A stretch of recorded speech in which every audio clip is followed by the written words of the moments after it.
तो चलिए फ्रेंड, जितने भी छात्र एग्जाम देकर आए हैं आज केमिस्ट्री का इंटरमीडिएट का दोस्तों 3 फरवरी को आप सभी का केमिस्ट्री का एग्जाम हुआ था। ए से लेकर टोटल जे तक सेट था, जो भी आप लोग का सेट है सभी में लीजिएगा, सभी का क्वेश्चन सेम रहेगा। ठीक है ना। 70 ऑब्जेक्टिव पूछा गया था, जिसमें से और सिर्फ आपको 35 का ही जवाब देना था। उसी हम लोग 70 का यहाँ पे क्वेश्चन आंसर यहाँ पे देखने वाले हैं दोस्तों, ऑब्जेक्टिव का आंसर की के माध्यम फॉर्म में। ठीक है, तो चलिए वीडियो को अंत तक सभी देखना। ये सेट नंबर डी है। इसी तरीके के आप लोगों को सभी सेट में सभी क्वेश्चन एक ही है, सिर्फ और सिर्फ नंबरिंग में चेंजिंग है। हो सकता है आप लोग का जो यहाँ पे 1 नंबर में हो सकता है वो 2 नंबर में, 10 नंबर में, 5 नंबर में हो, सभी का क्वेश्चन सेम ही रहेगा। ठीक है, तो चलिए हम लोग एक एक प्रश्न यहाँ पे देखते हैं। वीडियो को लाइक कर लीजिए, चैनल को सब्सक्राइब करके बेल आइकन को प्रेस कर देना, ताकि हम लोग इसी तरीके से नए वीडियो लेकर आऊँगा, नोटिफिकेशन दोस्तों आपको मिल जाया करेगा, क्योंकि यहाँ पे हर सब्जेक्ट का आंसर की यहाँ पे बताया जाता है। चलिए पहला प्रश्न देखते हैं बिना किसी देरी के दोस्तों, और मिलाइएगा कमेंट बॉक्स में, आप लोग बताइएगा कितना आप लोगों ने सही किया। वीडियो को हर जगह शेयर भी कर दीजिए अपने दोस्तों में। कहा गया कि निम्नलिखित में से किस में ईस्टर बाउंड पाया जाता है। देखिए मैंने आप लोगों को कई सारे क्वेश्चन बता रखे थे दोस्तों, 4 से 5 मॉडल सेट बताया था और लगभग 200 से प्लस ऑब्जेक्टिव बताया था। वहाँ से लगभग 35 क्वेश्चन आप सभी को एग्जाम्स में देखने को मिल गए हैं। ठीक है, तो चलिए यहाँ पे पहला प्रश्न देखते हैं। निम्नलिखित में से किस में ईस्टर बाउंड है, तो सही उत्तर हो जाएगा एक का एक, टेरिलिन। ठीक है, मिलाते रहिएगा फटाफट। सेकेंड नंबर है कि निम्नलिखित में से कौन सा जो ताप है यहाँ पे ड्रिड प्लास्टिक है। कई बार बताया था दोस्तों, यहाँ पे 2 का सही उत्तर क्या हो जाएगा, सी बेकेलाइट। क्या हो जाएगा, बेकेलाइट। चलिए अगला देख लेते हैं। यहाँ पे थर्ड नंबर कहा गया कि निम्नलिखित में से कौन जो है पॉलीएमाइड है। पॉलीएमाइड यहाँ पे हो जाएगा वो नाइलॉन 66। क्या हो जाएगा, पॉलीएमाइड नाइलॉन 66। ये बताया था क्वेश्चन, और ये बिहार बोर्ड के द्वारा जारी मॉडल सेट में भी था। 3 का सही उत्तर क्या हो जाएगा, बी। चलिए फोर्थ नंबर देखते हैं। यहाँ पे कहा गया कि निम्नलिखित में से किसका उपयोग एंटासिड के रूप में किया जाता है। देखिए ये भी क्वेश्चन बताया हुआ है, मैग्नीशियम ऑक्साइड। ठीक है ना, MgO2 यहाँ पे क्या हो जाएगा, मैग्नीशियम MgOH का होल 2। ठीक है ना, मैग्नीशियम हाइड्रोक्साइड जो है एंटासिड के रूप में प्रयोग किया जाता है। तो ऑप्शन नंबर 4 का क्या हो जाएगा, ए। ये भी पिछले साल का मॉडल सेट में था क्वेश्चन। देखो 5 साल का अगर मॉडल सेट आप लोग तैयार करके गोएंगे तो एक भी प्रश्न आप लोगों से नहीं छूटा होगा। अगला है 5 नंबर की सैकरीन जो है ये क्या है। देखिए सैकरीन है एक मीठा अभिकर्ता। ठीक है ना, स्वीटेनिंग यहाँ पे एजेंट। ऑप्शन नंबर 5 का क्या हो जाएगा, बी सही उत्तर हो जाएगी। चलिए 6 नंबर देखते हैं। कहा गया कि निम्नलिखित में से किसका उपयोग साबुन के रूप में होता है। तो साबुन के रूप में उपयोग होने वाले यहाँ पे 4 ऑप्शन दिए गए हैं दोस्तों। तो क्या हो जाएगा यहाँ पे सही उत्तर 6 का, वो हो जाएगा आपका ऑप्शन नंबर ए के साथ चल रहा है। ठीक है, क्या हो जाएगा, C17H35 COONA। इसका उपयोग साबुन के रूप में होता है। चलिए अगला प्रश्न देखते हैं। यहाँ पे कहा गया है, अगला यहाँ पे 7 नंबर की निम्नलिखित में से कौन जो है प्रतिऑक्सी कारक है। ठीक है, एंटीऑक्सीडेंट है, तो वो हो जाएगा आपका इनमें से सारे, लेसिथिन, सिट्रिक अम्ल और विटामिन ई, इनमें से सभी हो जाएगा। 7 का डी राइट हो जाएगी। चलिए अगला देखते हैं। यहाँ पे कहा गया है कि प्रथम कोटि की अभिक्रिया के लिए अर्धवायु जो होती है, अर्ध आयु, वो प्रारंभिक सांद्रण पर निर्भर नहीं करता है। 8 का सही उत्तर क्या हो जाएगा, बी। चलिए 9 नंबर देखते हैं। यहाँ पे कहा गया है कि हेबर की विधि से अमोनिया के निर्माण में निम्नलिखित में से कौन जो है उत्प्रेरक का उपयोग करता है। तो सही उत्तर हो जाएगा 9 का, ऑप्शन नंबर आपका ए हो जाएगा, लोहे का महीन पाउडर। क्या हो जाएगा, लोहे का महीन पाउडर। 9 का ए। चलिए 10 नंबर देखते हैं। यहाँ पे अगला क्वेश्चन कहा गया है कि निम्नलिखित में से किस विधि के द्वारा कोलाइडी विलयन का शोधन किया जाता है। उसको हम लोग बोलते हैं अपोहन। क्या बोलते हैं, डायलिसिस। ऑप्शन नंबर 10 का सी। चलिए 11 नंबर देखते हैं। यहाँ पे कहा गया है कि 298 केल्विन पर 1 ग्राम चारकोल के दौरान निम्नलिखित में से किस गैस का सबसे अधिक आयतन अधिशोषित होगा। सही उत्तर हो जाएगा अमोनिया, NH3 हो जाएगी। ठीक है, 11 का डी। 12 नंबर देखते हैं। कहा गया है कि पैरोलुसाइट निम्नलिखित में से किसका अयस्क होती है। देखिए पैरालुसाइट जो है ये मैग्नीज का अयस्क होता है। तो ऑप्शन नंबर क्या हो जाएगा, 12 का बी। 13 नंबर है दोस्तों कि धातु के ऑक्साइड को कार्बन या फिर कार्बन मोनोऑक्साइड के द्वारा धातु में अवकृत करने की जो क्रिया कहलाती है उसको हम लोग प्रगलन बोलते हैं, स्मेल्टिंग बोलते हैं। क्या बोलते हैं, स्मेल्टिंग। ऑप्शन नंबर 13 का ए। चलिए 14 नंबर प्रश्न देखते हैं कि निम्नलिखित में से किस धातु के निष्कर्षण के लिए साइनाइड विधि का उपयोग किया जाता है। देखिए ये तो कई बार मैंने आप लोगों को क्वेश्चन बता रखा है कि सिल्वर का साइनाइड विधि के द्वारा समाहरण या फिर निष्कर्षण किया जाता है। ऑप्शन नंबर क्या हो जाएगा, 14 का बी राइट हो जाएगी। 15 नंबर देखते हैं कि ये जो इसका जो आयुपेक नेम क्या है। देखिए ये जो आयुपेक नेम है वो 2 ब्रोमो क्या है, 2 ब्रोमो 2 मेथिल प्रोपेन। 15 का सही उत्तर सी के साथ चलना है। सिर्फ और सिर्फ 35 का जवाब देना था चुन चुन के। ठीक है ना, जो भी आपको इजी लगा, और इजी था ही। ठीक है ना, जो भी छात्र थोड़ा बहुत पढ़े होंगे उसको आसानी से 35 क्वेश्चन आप आसानी से लेकर आ सकते हो। अगला है कि एल्किल हैलाइड का उपयोग निम्नलिखित में से किसके निर्माण में होता है। तो ये आपका एल्केन, एल्किन, एल्कोहल ये सारे में होते हैं। तो इनमें से सभी हो जाएगा 16 का डी। 17 नंबर देखते हैं कि निम्नलिखित में से किस यौगिक का शून्य द्वि क्या है। निम्नलिखित में से किस यौगिक का शून्य द्वि आघूर्ण है, ठीक है ना। तो 17 का सही उत्तर हो जाएगा सी, ClO4, 17 का सी राइट हो जाएगी। 18 के जिंक और जल के साथ क्लोरोफॉर्म के अपकरण से जो प्राप्त होता है उसको हम लोग मीथेन बोलते हैं। देखिए मीथेन प्राप्त होता है जिंक और जल के साथ क्लोरोफॉर्म को वहाँ पे अपकरण से। अगला है कि निम्नलिखित में से कौन आयोडोफॉर्म जो है परीक्षण नहीं देता है, तो सही उत्तर हो जाएगा 19 का ऑप्शन नंबर डी करेक्ट हो जाएगा, बेंजिल अल्कोहल। क्या हो जाएगा, बेंजिल अल्कोहल। चलिए नेक्स्ट प्रश्न देखते हैं हम लोग। कहा गया है कि ब्यूटेन टू ऑल जो होता है वो क्या होता है। देखिए ब्यूटेन टू ऑल जो है एक तरह का ये आपका सेकेंडरी अल्कोहल है, ऑप्शन नंबर 20 का बी सही उत्तर हो जाएगा। अगला है कि निम्नलिखित में से कौन है जल में घुलनशील होता है। देखिए जल में अगर घुलनशील की बात करेंगे हम लोग तो ये हो जाएगा ऑप्शन नंबर आपका CH3OH। क्या हो जाएगा, CH3OH, ऑप्शन नंबर ए जो है यहाँ पे करेक्ट हो जाएगी।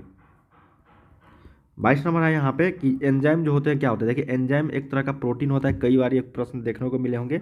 ऑप्शन नंबर क्या हो जाएगा 22 का सी, ये तो सिंपल प्रश्न था। अगला है कि निम्नलिखित में से कौन ईथर है। देखिए ईथर का यहाँ पे फंक्शनल ग्रुप पूछा गया, तो ऑप्शन नंबर यहाँ पे क्या हो जाएगा 23 का सी, ये फंक्शनल ग्रुप इसका स्ट्रक्चर होती है। अगला देखते हैं, कहा गया कि बेंजीन डाइएजोनियम क्लोराइड के जलीय विलयन को गर्म करने से निम्नलिखित में से कौन प्राप्त होता है। ये होता है फिनॉल। क्या होता है, 24 का सही उत्तर सी हो जाएगा, फिनॉल। अगला देख लेते हैं, यहाँ पे कहा गया है आपका कि जब फॉर्मिक अम्ल को सांद्र H2SO4 के साथ गर्म किया जाता है तो निम्नलिखित में से क्या प्राप्त होता है। CO, carbon monoxide, option number 25 का डी। अगला है दोस्तों, इससे स्ट्रक्चर का यहाँ पे IUPAC नेम बताना है, तो IUPAC नेम यहाँ पे हो जाएगा 2 हाइड्रोक्सी प्रोपेनोइक अम्ल, ऑप्शन नंबर 26 का बी राइट हो जाएगा। 27 नंबर देखते हैं, कहा गया है कि निम्नलिखित में से कौन टोलेन का अभिकर्मक है। देखिए टोलेन का अभिकर्मक की अगर बात करेंगे तो सबसे ऑप्शन नंबर यहाँ पे 27 का ए जो है ये राइट हो जाएगी। 28 नंबर देखते हैं, कहा गया है कि निम्नलिखित में से कौन कैनिजारो अभिक्रिया देता है। देखिए कैनिजारो अभिक्रिया जो देता है वो आपका HCHO होता है, तो ऑप्शन नंबर क्या हो जाएगा 28 का बी। चलिए 29 नंबर देखते हैं, यहाँ पे कहा गया कि लोहे का मुख्य अयस्क। देखो ये तो सिंपल है और मैंने आप लोगों को कल भी बताया था यह प्रश्न, हेमेटाइट मुख्य अयस्क सेम प्रश्न हूबहू ऑप्शंस के साथ पूछ दिया गया, तो 29 का सही उत्तर क्या हो जाएगा बी। अगला देखते हैं यहाँ पे 30 नंबर के निम्नलिखित में से किसमें ऑक्सीकरण की ऑक्सीजन की ऑक्सीकरण अवस्था +2 है। ठीक है, 4 ऑप्शन दिए गए हैं, इसमें से बताना है कि किसमें आपको ऑक्सीजन की जो है ऑक्सीकरण अवस्था आपका 2 है, तो ये हो जाएगा OF2। क्या हो जाएगा OF2, ठीक है, ऑप्शन नंबर F2 हो जाएगा, ऑप्शन नंबर ए करेक्ट हो जाएगी।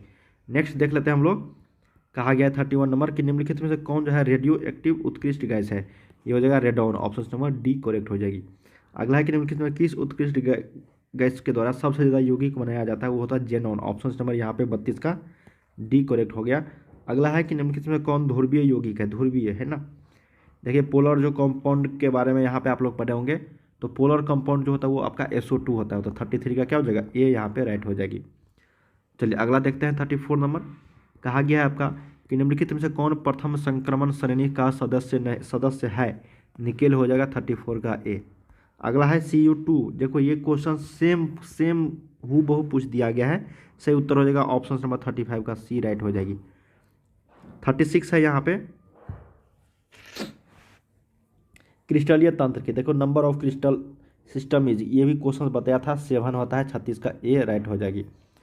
चलिए 27 नंबर देखते हैं, कहा गया है कि निम्नलिखित में कौन सह संयोजक ठोस है। देखिए सह संयोजक ठोस यहाँ पे हीरा होता है, तो 37 का क्या हो जाएगा यहाँ पे बी जो है ये राइट हो जाएगी 37 का। 38 देखते हैं, यहाँ पे कहा गया है कि किस धातु की खष्टभुजीय सीमित पैकिंग संरचना में समन्वय संख्या होती है, तो 38 का ऑप्शन नंबर डी हो जाएगा 12। क्या हो जाएगा 38 का डी करेक्ट हो जाएगी। चलिए 39 देखते हैं कि निम्नलिखित में से कौन जो है आदर्श घोल नहीं है, तो आदर्श घोल यहाँ पे क्लोरोफॉर्म और एसीटोन जाइए, आपका आदर्श आइडियल सॉल्यूशन नहीं है, ऑप्शन नंबर 39 का सी राइट हो जाएगी। चलिए 40 देखते हैं, यहाँ पे कहा गया है कि निम्नलिखित में से कौन अर्धपारगम्य झिल्ली जो है यहाँ पे से निकल पाते हैं। अर्धपारगम्य झिल्ली से निकल पाते हैं वो होता है बेलायक के अणु, 40 का एक, कई बार क्वेश्चन करवाया गया है। 41 नंबर देखो सेम टू सेम पूछ दिया गया है, 0.1 मोलल हो जाएगा, ये भी क्वेश्चन मैं आप लोगों को कल भी बताया है, ठीक है ना, 0.1 मोलल। 10 से 15 प्रश्न तो ऐसे है कि जो आपको सीधे हूबहू प्रश्न देखने को मिलेगा कल के वीडियो से, ठीक है ना। निम्नलिखित में से किसका क्वथनांक है सबसे अधिक होता है, तो ऑप्शन नंबर हो जाएगा जल में 1% NaCl, ठीक है, 42 का सी। नेक्स्ट देखते हैं, यहाँ पे कहा गया है कि निम्नलिखित में से संक्रमण तत्व के आयनों में कौन जो है अणुचुंबकीय है, तो हो जाएगा CU2+। क्या हो जाएगा CU2+, 43 का ऑप्शन नंबर आपका बी हो जाएगा, ठीक है। अगला है कि निम्नलिखित में किसे मुद्रा धातु कहा जाता है। देखिए मुद्रा धातु की अगर बात करेंगे हम लोग Cu, Ag और Au, ठीक है। ऑप्शन नंबर यहाँ पे कॉपर, Ag और इससे हम लोग मुद्रा निकालते हैं ना, मेटल, ठीक है ना, कॉइन्स बनाते हैं ना, इसी से बनते हैं। ऑप्शन नंबर सी करेक्ट हो जाएगी। तो देखने वाला प्रश्न और समझने वाला प्रश्न था और सिंपल आसानी से आप आंसर कर देते हैं। अगला है कि समन्वयी यौगिकों के लिए सबसे पहला महत्वपूर्ण सिद्धांत किसने दिया था। तो ये वर्नर ने दिया है, तो 45 का सी राइट हो जाएगी। चलिए अगला देखते हैं। यहाँ पे कहा गया है कि निम्नलिखित में कौन एक द्विक लवण का उदाहरण है। तो द्विक लवण का उदाहरण हो जाएगा आपका पोटास एलम। क्या हो जाएगा, पोटास एलम। अगला यहाँ पे कि निम्नलिखित में से कौन बाइडेंटेड लिगेंड है। तो सही उत्तर हो जाएगा 47 का बी, इथिलीन डाइएमीन। अगला यहाँ पे कि देखो ये भी क्वेश्चन सेम टू सेम करवाया गया है दोस्तों, सेम टू सेम हूबहू प्रश्न आ गया है। 48 का सही उत्तर हो जाएगा बी। 49 नंबर है यहाँ पे कि निम्नलिखित में कौन विनाइल हैलाइड है। तो विनाइल हैलाइड जो है ये आपका हो जाएगा ऑप्शन नंबर आपका बी 49 का, ठीक है। चलिए 40 नंबर देखते हैं। कहा गया है कि NaCl के जलीय घोल के वैद्युत अपघटन से कैथोड पर निम्नलिखित में से कौन जो है मुक्त होता है। तो 50 का सही उत्तर हो जाएगा हाइड्रोजन। क्या हो जाएगा, हाइड्रोजन। अगला देखते हैं यहाँ पे कि निम्नलिखित में से कौन जो है विद्युत का संचालन करते हैं। तो ये हो जाएगा वैद्युत अपघटे। क्या हो जाएगा, 51 का सही उत्तर ए। अगला देखते हैं यहाँ पे कहा गया है कि ABCD धातुओं के मानक इलेक्ट्रोड इतना दिया गया है, तो इनमें से किस धातु की अपकरण क्षमता सबसे अधिक होगी। तो ऑप्शन नंबर 52 का क्या हो जाएगा, ए धातु का, ठीक है। अगला है कि किसी चालक सेल का जो सेल स्थिरांक होती है, ये फार्मूला है यहाँ पे, सही उत्तर हो जाएगा यहाँ पे L/A। ऑप्शन नंबर एक के साथ चलना है 53 का, ठीक है।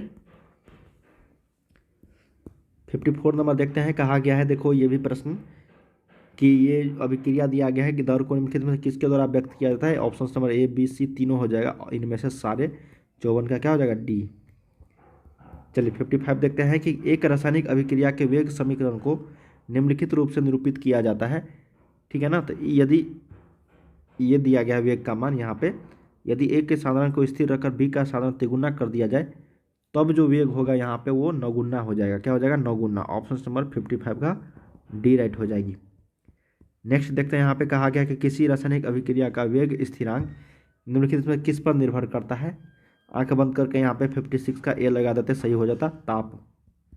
अगला है कि निम्नलिखित में से किसके ऑक्सीकरण से एसीटोन प्राप्त होती है। तो 57 का ऑप्शन नंबर यहाँ पे सी करेक्ट हो जाएगी। अगला है सेकेंडरी एमिन का क्रियाशील मूलक क्या होता है। तो देखिए सेकेंडरी एमिन का क्रियाशील मूलक NH2 होता है। तो ऑप्शन नंबर 58 का क्या हो जाएगा, ए हो जाएगा, ठीक है ना। यहाँ पे NH हो जाएगी, ठीक है। सेकेंडरी एमिन का पूछा गया है ना, तो 58 का ए। चलिए अगला देख लेते हैं 59 नंबर। कहा गया है ये जो कंपाउंड दिया गया है इसका IUPAC नेम पूछा गया, स्ट्रक्चर फार्मूला ये हो जाएगा आपका प्रोपेन 2 एमिन। 59 का सी राइट हो जाएगी। नेक्स्ट देखते हैं यहाँ पे कि प्राइमरी एमिन की अभिक्रिया ग्रिग्नार्ड अभिकर्मक से कराने पर निम्नलिखित में से कौन क्या बनता है। तो एक एल्केन बनता है। तो 60 का सही उत्तर क्या हो जाएगा, ए। 61 नंबर है कि निम्नलिखित में से सबसे प्रबल क्षारीय कौन है। तो सबसे प्रबल क्षारीय ऑप्शन नंबर यहाँ पे 61 का बी राइट हो जाएगी, ठीक है। चलिए नेक्स्ट प्रश्न देखते हैं। यहाँ पे कहा गया है आपका 61 का क्या हो जाएगा, यहाँ पे ऑप्शन नंबर आपका बी करेक्ट हो जाएगी। 62 नंबर पूछा गया यहाँ पे कि निम्नलिखित में से कौन हिंसवर्ग अभिकर्मक है। तो हिंसवर्ग अभिकर्मक जो हो जाएगा वो आपका बेंजीन सल्फोनिक अम्ल हो जाएगा। 62 का ए राइट हो जाएगी। अगला यहाँ पे 63 नंबर की जब एसिटामाइड की अभिक्रिया Br2/KOH से कराई जाती है या KOH से कराई जाती है तो निम्नलिखित में से क्या बनता है। देखिए जब एसिटामाइड की अभिक्रिया Br2 और या फिर KOH से कराई जाती है तब बनता है आप लोगों का यहाँ पे मेथिल एमीन। क्या बोलता है, मेथिल एमीन। 63 का बी। 64 नंबर कहा गया है कि निम्नलिखित में से कौन कार्बोहाइड्रेट प्रकृति में प्रचुर मात्रा में पाया जाता है। वो होता है आपका सेलुलोज। क्या होता है, सेलुलोज। चलिए अगला प्रश्न देखते हैं। कहा गया है कि निम्नलिखित में से कौन डाइसेक्राइड दूध में उपस्थित रहता है। Sucrose, lactose, maltose. तो सही उत्तर हो जाएगा लैक्टोज। अगला है कि विटामिन ए का रासायनिक नाम रेटिनॉल हो जाएगा। ऑप्शन नंबर बी के साथ चलना है, सिंपल प्रश्न था। निम्नलिखित में से कौन विटामिन जल में घुलनशील होता है। बी और सी हो जाएगा। 67 का सी राइट हो जाएगी। 68 देखते हैं। यहाँ पे कहा गया है कि निम्नलिखित में से किससे इंसुलिन स्रावित होता है। बहुत ही सिंपल प्रश्न था, अग्नाशय पैनक्रियास से।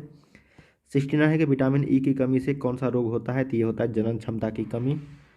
अगला है कि प्राकृतिक रबर जो है किसका बहुलक है, ये भी कई बार बताया है, तो ये होता है एसोप्रीन का। ठीक है, ऑप्शन नंबर 70 का सी। सिंपल सिंपल प्रश्न थे दोस्तों कुछ कुछ, ठीक है ना, और कुछ कुछ यहाँ पे मॉडरेट लेवल के थे, ठीक ना। तो आप लोगों को 70 में सिर्फ और सिर्फ 35 का ही जवाब देना था, जो आपको इजी तरीके से आप बना पाए होंगे। तो चलिए हम लोग अगले वीडियो में मिलते हैं। आप लोग मिला के कमेंट बॉक्स में ज़रूर बताइएगा आप लोग कितना सही करके आए हो। ठीक है, बाय बाय सभी को।